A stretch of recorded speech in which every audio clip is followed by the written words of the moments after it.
to play with some of my favorite cooking items from the kitchen. And I'm going to start with vanilla. I love real vanilla and I never use imitation because I can tell the difference.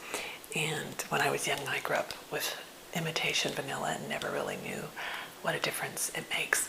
And I generally almost always double whatever it calls for because I love the flavor of real vanilla. I don't like vanilla scented candles and things, but I do like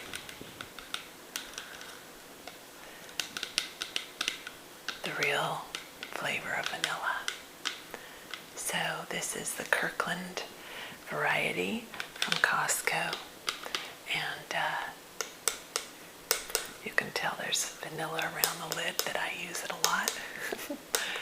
But that's the vanilla. Maybe I'll open it up and let you smell the real thing. There you go. It's just fabulous. And yeah, those come from the orchid plant. I never knew that, but that's where real vanilla comes from. So, all right, vanilla. Another favorite of mine, I am allergic to chocolate, believe it or not. So I cannot eat things that have chocolate in it. It really messes with my system. Chocolate and MSG, or monosodium glutamate, are really the only two things that I am allergic to. So I can enjoy most things, but this is toasted carob powder, carob root, and you can see the color. It doesn't taste anything like chocolate, so although I made some carob brownies the other day and my roommate really thought they reminded her of regular brownies, so there's a recipe on the back of this Bob's. I think this is Bob's brand. I'll lift this up so I can see. Yeah, Bob's Red Mill. And there's a great recipe on the back for carob brownies. And I have made it twice. And let's see, I'll maybe just read the ingredients. And I'll hold this up and play with it while I do. The, let's see, recipe says carob fruit and nut brownies. I can even smell it from here. It calls for 2/3 cup of red milled whole wheat flour, 1/3 cup of also Bob's Red unbleached white pastry flour. Now I just use a cup of gluten-free because my roommate is allergic to gluten. So I use gluten-free flour blend that has no wheat in it. And 1 teaspoon of baking powder, 2 eggs, a 1/2 cup of butter, 2/3 cup of honey, and a teaspoon of vanilla, and of course I double that. And then, let's see, Bob's carob powder, it calls for 1/2 cup of this, and I'm not doing a very good job of holding it in front of the camera, a cup of walnuts or pecans or almonds chopped, and I like walnuts for this, then a 1/2 cup of carob chips if you want. I don't put those in, and then a 1/2 cup of dried fruit, and I used real blueberries, and it was really good. Ooh, I can see some of the powder coming out. That's kind of fun. And so there you go, carob powder. And we use these little clips. I use clothesline clips. What do you call those? I can never remember words when I'm doing these videos. It's slightly embarrassing. Clothesline clips, what are they called? Not paper clips, but I'm sure many of you will write the answer down under the comments. Or I'll remember halfway through the video what they are. Okay, so there's the carob, and it's wonderful. Okay, next I love, here's the gluten-free flour. This one's brown rice flour. I like brown rice flour for cookies because when I cooked it back home, I always made cookies with whole wheat. I have my own wheat grinder, and I always used fresh whole wheat flour. I never bought white flour once I started cooking with it because I could grind it super fine. And it's very rare that there's something that I must have. You know, if you use white wheat, hard white wheat, it's a lot like white flour, but you get all the benefits of the white wheat. So this thing off. Clothespin. Is it a clothespin? I think that's what it is. All right. And you can see that the color of the flour is a light brown. And I like brown better than white because it's got a lot more health benefits in it. It's got some iron and different nutrients in there. And it holds things together well, but it also has a nice grainy texture when you eat it that I really like. So there you go. I like the brown rice flour with my cookies if I'm doing gluten-free. Right? I think you can get sweet brown rice flour some places, and that's nice too. All right, there's that. And then this I just got at the supermarket for $8.99, and it's nutmeg, and I use nutmeg so very often. So I put it in all kinds of things. I'm going to tell you a great recipe, and I don't remember where I learned it. It's so easy, and I make it for breakfast a lot. There's 3 main ingredients, and then you can do whatever variation on that you want. The 3 ingredients are 1 banana, 2 eggs, and a teaspoon of vanilla. And you can double that if you want. It can be a little strong with the vanilla doubled for this. And sometimes if it's just me, then I'll do 1 egg, 1 banana, and the vanilla. But I always throw in some nutmeg into this little mix. And you whip it up. You, of course, mash the banana and then add the egg and then the vanilla. And you cook it kind of like a pancake. It's just this wonderful fruit pancake without any sugar. And you can add, when it's all cooked, you can put peanut butter or just regular maple syrup on it and eat it, and it's so good. It's a wonderful breakfast treat, and I often will throw in flaxseed or walnuts or a little bit of blueberry if I want extra zip in it. So, all right, nutmeg. I'll take the lid off too. It's kind of nice to see that and hear that, so I'll tap on that a little bit. I'll go a little slower for a minute.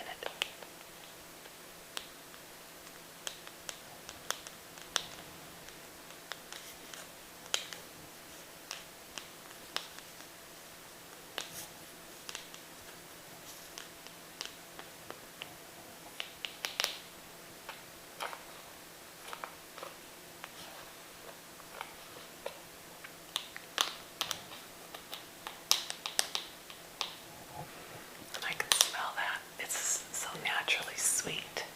Love the smell of nutmeg. All right, I'll put the lid back on that. And then I was going to show you my latest skincare craze. And I bought these 2 items through Mountain Rose Herbs. This one's called, and I may be pronouncing it wrong, this is an organic tamanu oil. See that? And the tamanu oil is kind of a green color, and it does have a fairly strong scent to it, so you want to be aware of that. And you might choose a different carrier oil, but it has good skin healing properties, so it's nice that way. And then I'm going to show you the really great, I mix these 2 together. And this one is problematic, but it's one of the most restorative skin products there are, kokum butter. And I buy that also through Mountain Rose Herbs. And I'll open it up and show you. It's very hard, and that's the one thing that even when I mix it together, once it cools after a few days, if it's cold enough, it starts to get little granules in it. And they don't melt as easily as coconut butter, but oh my goodness, the feeling of your skin when you put it on is incredible. So I'll open that up. And half of it's gone, you'll see, because I used half already, but it's very hard. I mean, it feels almost like a really hard wax. I wonder if I can hold that where you can see it. Just as it doesn't melt. So the best way to do it is to melt it over the stove in a double boiler if you have it. And then mix it with your carrier oil, and I do 50-50. And this second round, I'm almost through with my first round. The second round, I'm going to melt this cocoa butter, and then I'm going to whip it this time with the carrier oil. And I might try another carrier oil with this, like maybe a grapeseed or something else that's good on the skin. But I've even started putting this on my face because it just feels incredible, and it puts a very, I want to say light, but it actually is kind of rich. It's just not oily. So it feels like there's this very protective layer over your skin, and it feels fabulous. So I recommend you try it if you want to make it. But it is a bit of a pain when it gets hard. So if anybody has a wonderful solution of how to, if you have actual experience with cocoa butter and know a way to keep it soft that is successful, I would love to know. Okay, so there's that.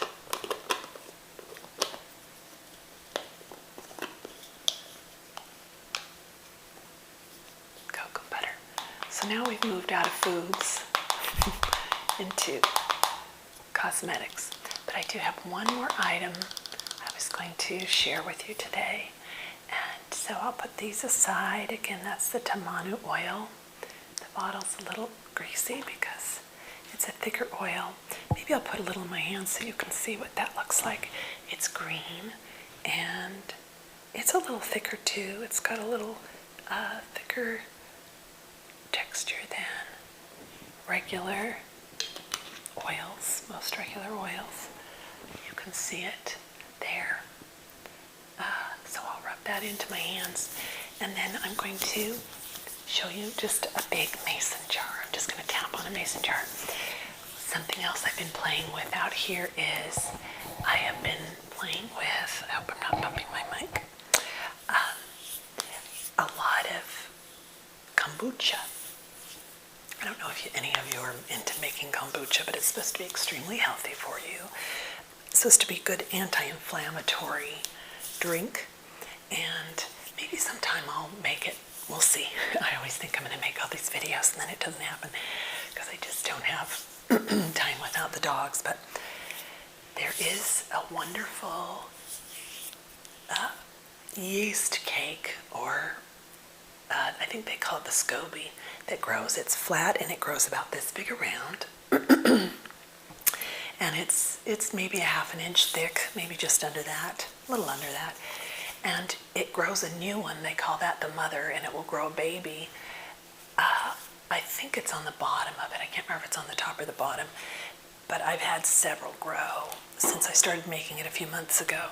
And you make it in the jar. And the recipe for this kombucha is just tea and sugar. So if I were to want some about this size of mason jar, quart, I think this is like 8 cups. And if I were to make this size, I would do about 4 tea bags steeped. And you can use green tea, white tea. Again, if you've watched my tea video, you know they're all from the same plant. You can also you don't want to do any flavored teas because the flavorings will interfere with the process, unless it's just a jasmine infused, which is okay. So anyway, you steep the tea, and then I pour it, after it's steeped, I pour it into the jar. And then you can't have any metal touch it once it's in the jar and once you're going to start to introduce the yeast. So you pour it into the jar with a half cup of sugar. I use organic sugar, and stir it. Be sure to stir it early on, or it will just settle in the bottom and become a thick cake that's very hard to work with. So we've steeped the tea, we've put in the sugar and stirred it up, and then you have to let it cool down for a few hours to room temperature, and it's very important that you don't introduce the SCOBY if it's at all warm. And your SCOBY, you've saved out with a little bit of the liquid from the last batch, so you have to get a fresh SCOBY from somebody. But usually you'll find there's people around in the holistic food industry that have some in there. That's where I found it, was the yoga studio. The gal who runs it had a class, and she gave out Scobies to everybody. So if you get one Scobie, then you can forevermore use your own, sort of like with, oh, what's it?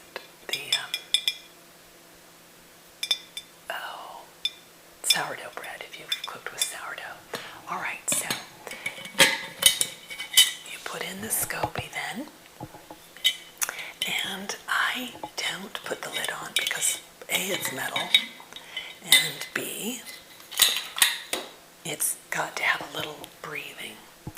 So a great cover is a couple of coffee filters on top with a rubber band. That lets it, the air be safe and protected, but also lets air pass through, but no particles getting into your stuff, into your Scobie. And I'm getting oil all over this because of the oil on my hands, but I'm going to just play with this mason jar.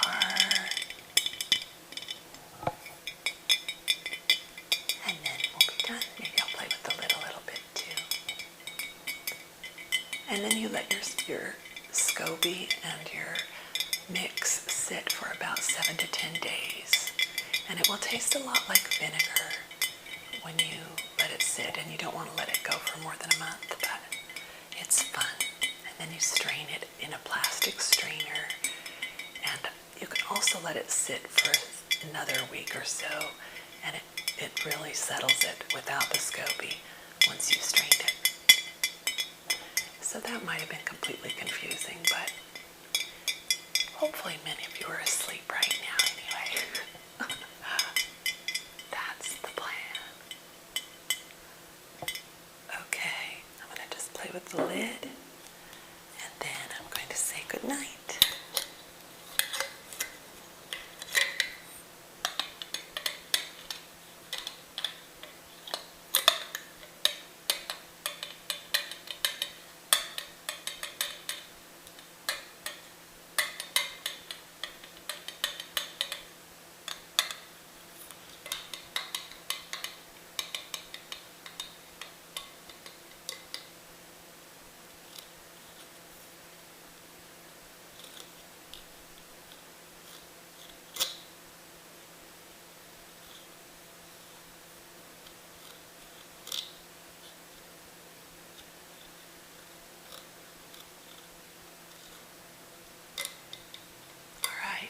Go. We'll put the lid back on and say goodnight. Thanks for stopping by.